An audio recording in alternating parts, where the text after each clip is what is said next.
마가복음 16장 말씀은요, 예수님의 빈 무덤에 대해서 말해주고 있습니다.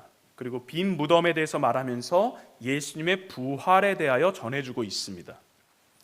마가복음은 다른 복음서에 비해서 사실 예수님의 부활과 부활하신 이후에 대한 예수님의 부활 사건에 대한 이야기가 사실 아주 많이 나오지는 않습니다. 성경학자들은 오늘 우리가 읽었던 마가복음 16장 1절에서 8절까지를 마가의 기록으로 봅니다.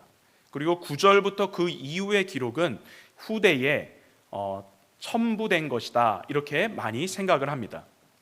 짧은 8구절이죠. 그러니까 부활에 관계된 1절부터 8절까지의 말씀인데요, 이 말씀을 통해서 마가가 예수님의 부활에 대해서 전하고자 하는 바가 무엇이었는지를 살펴보려고 하는 겁니다. 그래서 이를 통해서 오늘 우리가 부활주일 Resurrection Sunday Thanks Worship을 주님 앞에 지금 드리고 있는데, 우리에게 그 주는 교훈은 무엇인지를 한번 살펴보고 싶습니다. 자, 첫 번째 교훈은 무엇이냐? 부활은 미제 사건이 아니라는 겁니다. 미제 사건이라는 말이 조금 어렵죠, 한국 분들. 미제 사건이라는 말은 풀리지 않은, 그러니까 해결되지 않은 사건이 아니라는 이야기입니다. 자, 여러분 중에 브라흐라고 하는 캔디 회사를 아는 분이 있는지 모르겠어요. 브라흐라고 하는 캔디 회사가 있는데요, 이 캔디 회사는 캔디콘이라고 하는 캔디를 만드는 회사로 유명합니다. 아시는지 모르겠습니다. 브라우라고 하는 캔디 회사가 있는데요, 이 사탕을, 캔디를 제조하는 회사로 잘 알려져 있는데 1977년에 이 회사의 상속녀가 있었습니다. 이 상속녀의 이름은 헬렌 브라우라고 하는데요, 이 헬렌 브라우가 시카고 오헤어 국제공항에서 갑자기 종적을 감춘 사건이 하나가 발생을 합니다. 막대한 재산을 상속받았던 여인이잖아요. 그래서 엄청나게 이슈가 컸습니다. 강도 높은 수사가 있었어요. 어디로 갔을까? 어디에서 실종됐는지 모르기 때문에요. 여러 사람이 용의자로 지목이 되었습니다. 그런데 증거 부족으로 모두의 혐의가 다 인정되지가 않는 거예요. 다 풀려나는 거죠. 그리고 왜 그랬느냐? 이유는 단 하나였습니다. 바로 이 헬렌의 시신이 발견되지 않았기 때문에 그렇습니다.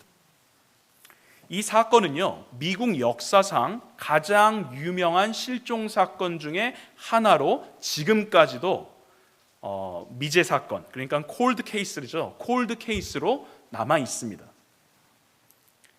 그러면 우리가 이제 예수님의 부활에 대한 말씀을 오늘 들을 텐데, 예수님의 부활도 예수님의 시체를 빈 무덤에서 찾을 수 없었기 때문에 여전히 풀리지 않은 미제 사건일까요? 그렇지 않죠. 그렇지 않습니다. 브라흐의 실종 사건은 시신이 발견되지 않았기 때문에 여전히 미제로 남아있는 실종 사건이지만, 그 상태로 남아있지만, 예수님의 경우에는 십자가에서 죽으신 뒤에 부활하셨다라고 하는 증언이 엄청나게 많기 때문에 실제로 그 부활 사건은 목격된, 실제 있었던 사건이라는 겁니다. 미제 사건이 아니라는 거예요. 이제는 예수님이 부활하신 후 많은 사람들에게 보여주셨거든요. 그래서 부활은 미제 사건으로 남아있을 수가 없는 겁니다. 사실 성경뿐만 아니라 많은 역사학자들이요, 예수님의 부활을 역사적인 사실이라고 이야기를 합니다. 증거가 사실 너무나도 많기 때문에 그래요. 부활의 많은 증인들 중에 마가복음에서 오늘 마가가 우리들에게 제시하고 있는 증인들이 있는데요, 그 증인들이 누구냐? 바로 막달라 마리아예요. 야고보의 어머니 마리아예요. 그리고 살로메라고 하는 이 모두 세 사람은 누굴까요? 여자들이에요. 여자들을 첫 증인으로 알려주고 있다는 거죠. 자, 그러면 여자들은 부활의 목격자로서 신뢰를 받을 만할까요? 어떨까요? 어떤 사람들은 이 여인들이 예수님과 너무나도 친한 관계에 있었기 때문에 그들의 객관적인 증인으로 설 수 없다, 그들의 증언은 객관적일 수 없다라고 말을 합니다. 믿지 못한다라는 거죠. 하지만 여인들을 부활의 첫 증인으로서 지금 마가가 소개하고 있는 거잖아요. 그렇게 소개하고 있는 이유는 소개하고 있는 그 사실은요, 실제로는 예수님의 부활의 신빙성을 더 많이 가져다 준다라는 거예요. 그 증인이 여자이기 때문에, 여자들이기 때문에. 설명을 해드릴게요. 당시 팔레스틴 지역에서는 여성을 매우 천하게 여겼습니다. 귀하게 여기지 않았다라는 거예요. 여성은요, 유대 법정에서 증인자로 설 수 없었습니다. 증인으로 인정되지가 않았어요. 그래서 만약 빈 무덤을 목격한 증인을 뒤에 후대에 누군가를 세운다면, 누군가를 증인을 만들어서 세운다면 여성을 증인으로 세우지 않고 누구를 증인으로 세우는 것이 맞을까요? 남자죠. 남자를 세웠을 때 효력이 발생을 하니까요. 베드로 혹은 요한과 같은 예수님의 제자가 발견했다라고, 이렇게 빈 무덤을 그들이 발견했다, 남자가 발견했다라고 말하는 것이 훨씬 더 옳았었을 수 있다라는 겁니다. 하지만 마가는 누구를 첫 증인으로 내세우고 있는 거예요? 여인들이에요. 여인들을 증인으로 지금 내세우고 있어요. 첫 목격자가 여인들이다라고 말하고 있죠. 굳이 여성들의 증언을 남성들로 바꾸지 않았다라는 거예요. 여성들의 증언을 그대로 남겨놓았다라는 겁니다. 왜냐하면 이 여인들이 진짜 목격자이기 때문에 그렇습니다. 진짜 목격자이기 때문에. 빈 무덤을 처음 목격한 증인들이 여인들이었다라고 하는 그 사실은요, 그들이 빈 무덤을 발견했던 그것이 진짜라는 것을 사실 말해준다라는 겁니다. 역설적으로 예수님 시신을 아리마대 사람 요셉이 자신의 그 무덤에다가 가져다가 장사를 지내죠. 그리고 그 무덤이 나중에 비어 있었다라는 사실은 그 안에 예수님의 시체가 남아있지 않다라는 말이 됩니다. 왜요? 예수님은 부활하셨기 때문에요. 흰옷 입은 천사가 예수님이 다시 살아나셔서 여기 무덤에 지금 계시지 않다라고 그 여인들에게 전해준 거예요. 그리고 그 여인들은 제자들에게 가서 예수님의 부활 소식을 또 알렸던 것이고요. 그리고 복음서는 이 부활하신 예수님이 많은 사람들에게 나타내 보여주셨다라고 또한 증언을 해주고 있습니다. 이 마가복음을 우리가 지금 보고 있는데, 마가복음의 수신자죠. 마가복음의 편지를 받는 사람은 로마에 있는 성도들입니다. 그들을 위해서 마가복음이 기록됐어요. 로마에 있는 마가 공동체, 그러니까 로마에 있는 그 사람들은 예수님의 부활을 목격했을까요? 목격하지 못했을까요? 목격하지 못했죠. 저와 여러분들처럼 그들은 예수님의 부활에 대해서 목격자들이 아니에요. 하지만 마가에게는 지금 누가 있는 거예요? 목격자가 있는 거잖아요. 증언자가 있어요. 그 증언이 있다라는 거죠. 부활을 목격한 증언이 마가에게는 지금 있는 겁니다. 그리고 예수님의 부활의 증거인 바로 무엇이 그 자리에 남아 있었느냐? 바로 빈 무덤이 남아 있었던 것입니다. 명백한 증거, 그리고 명백한 증언은 예수님의 부활이 참으로 일어난 사실이라는 점을 분명하게 알려줍니다. 사랑하는 성도 여러분, 부활은 거짓말이 아닙니다. 꾸며낸 전설 속의 이야기도 결코 아닙니다. 후대에 예수님의 제자들이나 또 누군가가 이 부활 사건을 조작해서 만들어 놓은, 편집해서 이야기를 꾸며 놓은 것도 결코 아닙니다. 예수님이 죽으시고 난 뒤에 주 30년 후반에 초기의 기록물들을 보잖아요. 그러니까 예수님이 한 33살 정도에 돌아가셨다고 하고요. AD 30년에서 35년 정도 사이에 돌아가셨다라고 한다면 그때 당시에 초기 기록물들이 있을 거 아닙니까? 그때 그 기록물들을 보면 예수님의 부활에 대해서 정확하게 기록을 해주고 있다라는 점입니다. 부활은요, 결코 미제의 사건, 풀리지 않는 사건이 아닙니다. 예수님의 부활은 빈 무덤을 직접 목격한 여인들의 증언으로 확증된 실제 사건이라는 사실을 여러분 기억하시고 믿으시기를 바랍니다. 자, 두 번째, 오늘 본문을 통해서 우리가 배울 수 있는 교훈은 무엇이냐? 부활은 하나님께서 하신 일이라는 겁니다. 하나님께서 하신 일이다. 여인들은 안식일이 지나자 예수님의 시신의 발을 향품을 삽니다. 그리고 매우 이른 아침에 예수님의 무덤을 향하여 이 세 여인이 떠납니다. 무덤으로 가는 중에 이 여인들은요, 아니 누가 무덤 문을 굴려서 열어줄 수 있을까?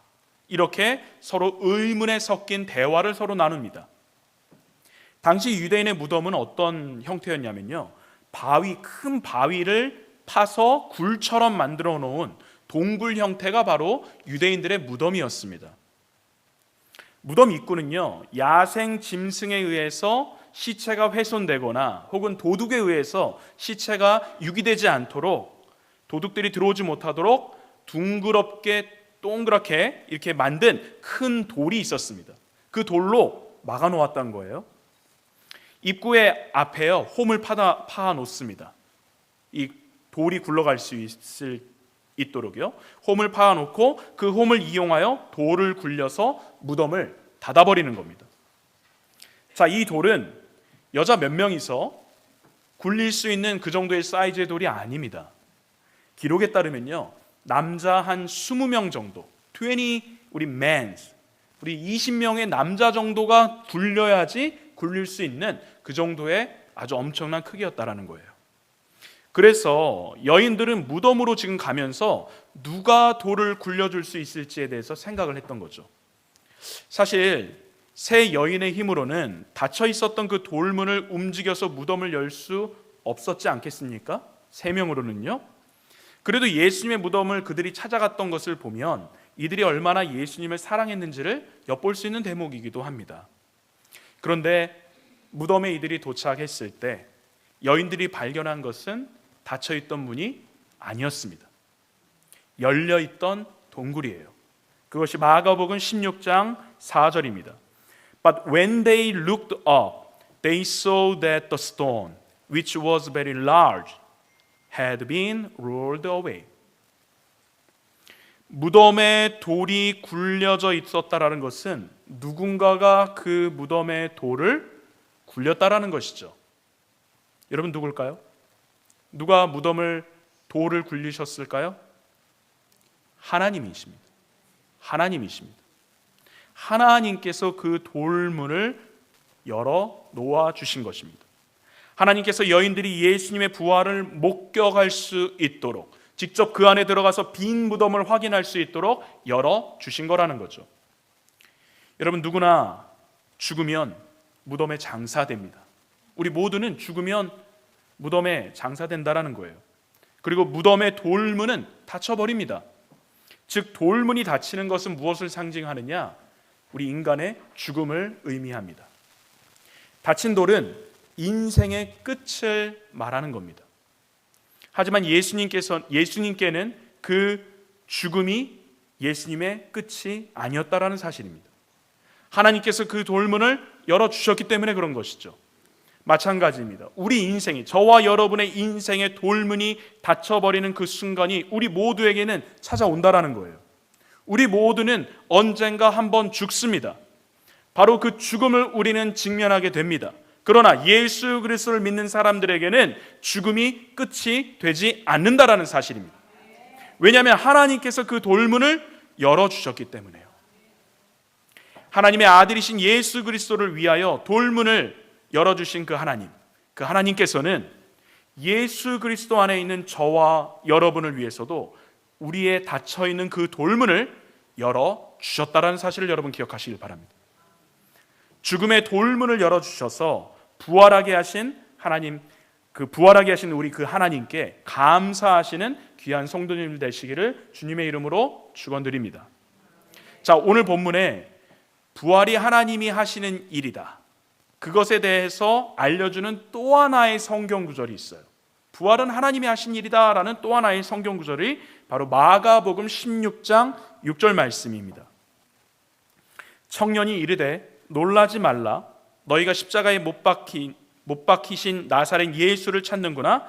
그가 살아나셨고 여기 계시지 아니하니라. 보라, 그를 두었던 곳이니라.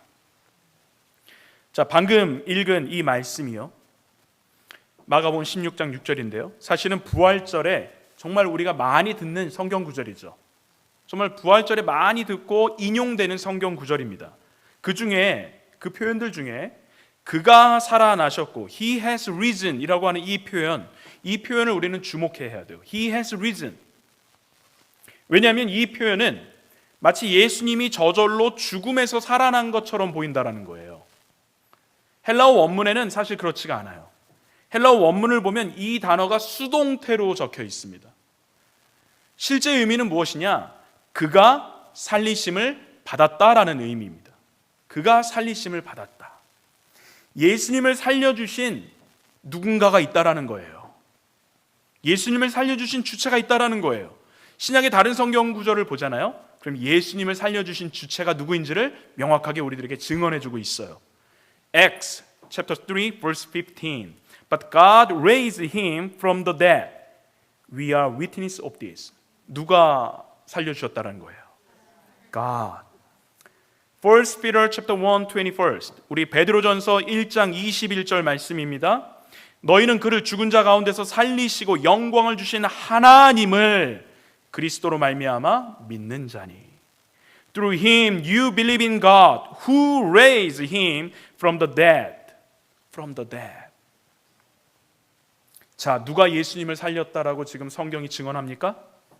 누구요? 그렇습니다. Yes, God. 하나님이십니다. 하나님께서 죽은 자 가운데서 예수님을 살려주셨다라는 사실입니다. 그러니까 부활은 하나님이 행해 주신 일이라는 겁니다. 역사라는 겁니다. 이에 대해서 예일대 우리 법과대학 출신으로 아주 유서 깊은 시카고 트리뷴지라고 하는 그 뉴스레터의 명저널리스트였던 리 리스토벨이라고 하는 우리 신문기자가 있어요. 리 리스토벨. 그가 The Case for Christ라고 하는 책을 기록했거든요. 한국말로는 예수는 역사다라는 제목인데요. 이곳에서 이 책에서 The Case for Christ라는 책에서 그는 부활에 관해서 세계 최고의 권위가 있는 윌리엄 크래그 박사와 인터뷰를 합니다. 그리고 인터뷰한 내용을 그 책에다가 실었어요. 그 내용을 제가 들려드리도록 하겠습니다. 하나님께서 예수님을 죽은 자 가운데서 살리셨다라고 하는 가정은 과학이나 또한 우리에게 알려진 어떤 경험적 사실과도 상충되지 않습니다. 단 한 가지, 하나님께서 존재하신다라는 가정이 필요할 뿐입니다.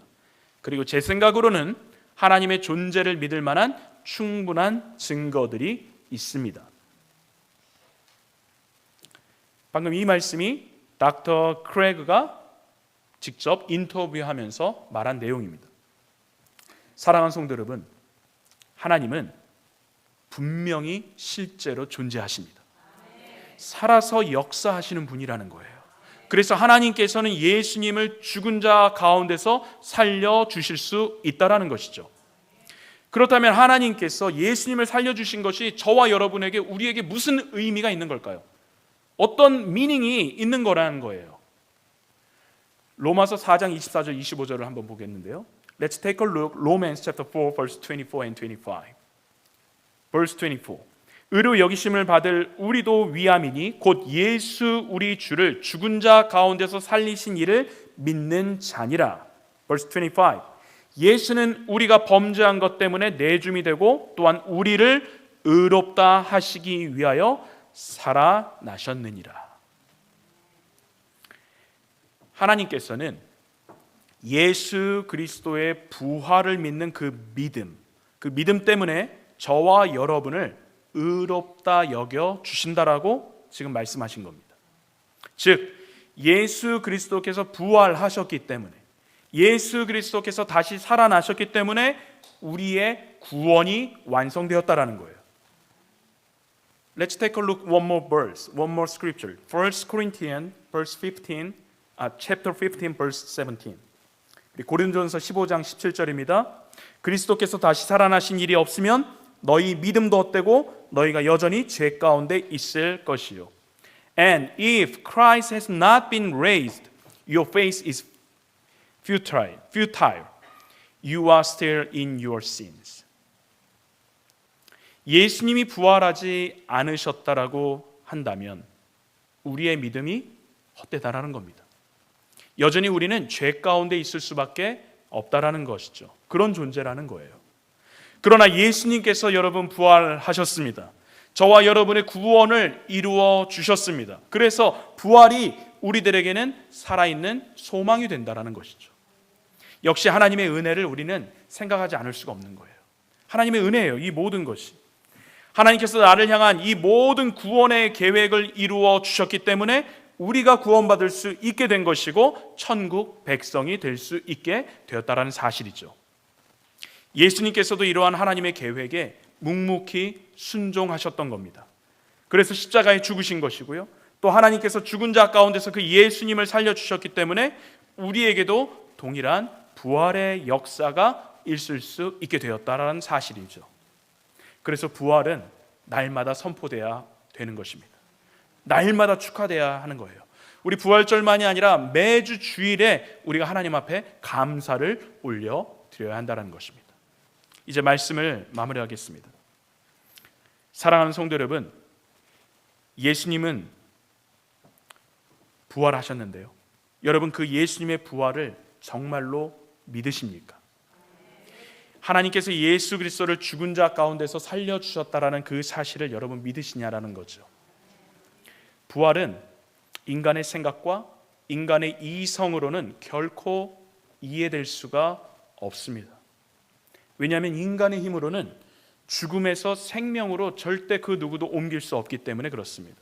인간의 지혜로는 이러한 일을 결코 감당해낼 수가 없습니다. 아무리 과학기술이 발전한다고 하더라도 죽음 앞에서는 모두가 무용지물이라는 것이죠. 하지만 저와 여러분이 믿는 하나님은 죽음을 깨뜨릴 수 있는 전능하신 하나님, 능력의 하나님이십니다. 그 하나님께서 저와 여러분을 위하여 예수 그리스도를 바로 그 죽은 자 가운데서 살려주신 것입니다. 그리고 그 능력의 하나님께서는 저와 여러분도 다시 죽음 가운데서 살려주실 수 있는 그 능력의 하나님이라는 사실이죠. 우리의 인생에 닫혀 있었던 그 죽음의 돌문, 굴려와서 꽝꽝 닫혀 있었던 그 죽음의 돌문, 그 돌문을 여실 수 있는 유일한 분, 바로 우리 하나님이십니다. 성경은 마가복음에 나타난 그 여인들로부터 시작했어요. 정말로 많은 증거들을 우리들에게 부활의 증거들을 말해주고 있어요. 마가복음은 부활의 첫 증인이 된 그 여인들의 이야기를 통해서 지금 저와 여러분들에게 같이 우리 부활의 증인이 되자라고 초청을 하고 있는 거예요. 여인들이 저와 여러분에게 부활의 증인으로서 아마 이렇게 요청하는 것 같아 저는 생각이 됩니다. 여러분, 예수님은 살아나셨습니다. 여인들이 이렇게 외친다라는 거죠. 여러분, 예수님은 살아나셨습니다. 정말로 예수님은 살아나셨습니다. 저희가 보았습니다. 우리가 증인입니다. 우리 함께 그 예수님의 부활을 축하하십시다. 우리 하나님께 우리 다 같이 감사합시다. 아마 이렇게 그 여인들이 지금도 우리들을 향해서 말하고 있다는 거예요. 함께 주님을 사모하는 마음으로 예수님의 무덤을 찾아갔던 그 여인들처럼요, 우리의 삶의 현장에서 주님을 사랑하고 주님을 섬기는 그 마음을 갖고 예수 부활의 증인이 우리 모두가 되어서 예수 부활의 소망을 전하고 예수 부활의 소망을 외치며 그 예수 부활을 우리의 삶으로 살아내는 저와 여러분, 우리 데이튼 사랑의 침례교회 모든 성도님들, 그리고 오늘 이 자리에 있는 모든 가족들, 우리 모두가 되시기를 주님의 이름으로 축원드립니다.